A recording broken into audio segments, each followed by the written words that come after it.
সল্লাল কোরীয় চন্দ্রপঞ্জিকা অনুযায়ী বছরের প্রথম দিন এবং দক্ষিণ কোরিয়ার অন্যতম প্রধান জাতীয় উৎসব। দেশটিতে চলছে বছরের সবচেয়ে বড় উৎসব সল্লাল বা চন্দ্র নববর্ষ। উৎসবে মেতেছে পুরো দেশ। এবারের নববর্ষে কোরীয় রাশিচক্র অনুযায়ী ইয়ার অব দ্য হর্স, যা গতি ও নতুন উদ্যমের প্রতীক হিসেবে দেশবাসীর কাছে বিশেষ তাৎপর্য বহন করে।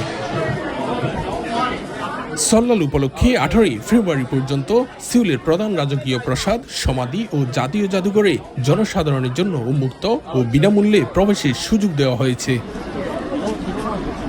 উৎসব চলাকালীন সিউলের কিয়ংবক, সাংদং, সাংগিয়ং ও দকসু এই 4টি প্রধান রাজপ্রাসাদে কোনো প্রকার প্রবেশ মূল্য ছাড়াই দর্শনার্থীরা প্রবেশ করতে পারবেন। এছাড়াও জোসন রাজবংশের রাজকীয় সমাধি এবং জংমিয়ং শ্রাইনিও জনসাধারণের জন্য উন্মুক্ত থাকবে।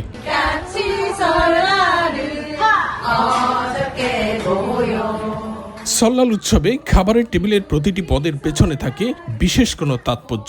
তগ্গুক সল্লালের অবিচ্ছেদ্য অংশ।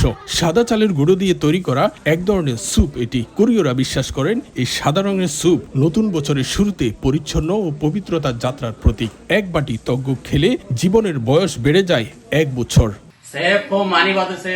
সল্লাল উপলক্ষে চলছে টানা 5 দিনের ছুটি। আমরা বন্ধু-বান্ধব সবাই মিলে একসাথে খাওয়া দাওয়া করব।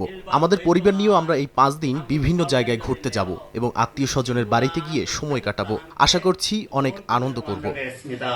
5 দিনের সরকারি ছুটি থাকায় ইতিমধ্যে রাজধানী সিউল ছেড়ে লাখ লাখ মানুষ গ্রামে চলে গেছেন।